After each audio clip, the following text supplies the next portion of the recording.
মরিয়নির লাহিং নদীর উপরের গ্রামের বাসিন্দা রিপন চুতিয়া নামের এক যুবক 12ই মে মরিয়নি থেকে ট্রেনে করে বেঙ্গালুরুর উদ্দেশ্যে রওনা দেন। তবে 14ই মে থেকে রহস্যজনকভাবে পরিবারের সাথে তার যোগাযোগ সম্পূর্ণভাবে বিচ্ছিন্ন হয়ে যায়। শেষবার পরিবারের সাথে ফোনে কথা বলার সময় রিপন জানিয়েছিলেন যে তিনি বেঙ্গালুরুর এক স্থানীয় ব্যক্তির সঙ্গে কোথাও যাচ্ছেন।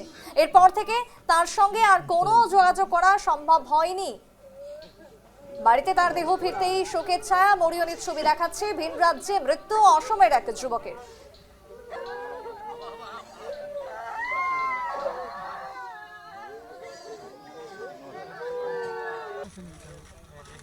আমি তামিলনাডু পুলিচ এজনে মোৰ লগত যোগাযোগ কৰিছিলে, এনেকৈ ব্যক্তি এজন আছে, আপোনালোকে আহি চাই যাবহি বুলি। কিন্তু আমি তেওঁলোকে সম্পূৰ্ণ ক'ব পৰা নাছিলে যে এজন আপোনালোকৰে মানুহ বুলি। আমি চাবলৈ গৈ যোৱাৰ পিছত পুলিচ বিষয়াজনে ক'লে RPFৰ, তাৰপিছত আমি গম পালোঁ যে আমাৰ নিজৰে মোৰ ভাইটি বুলি।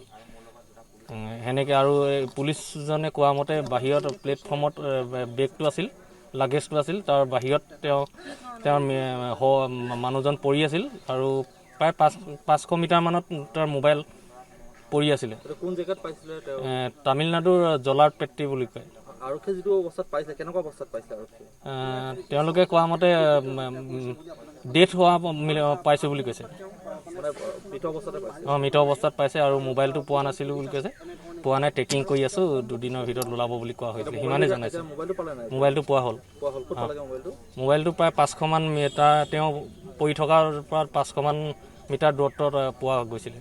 তেওঁ যিখিনি লগত পইচা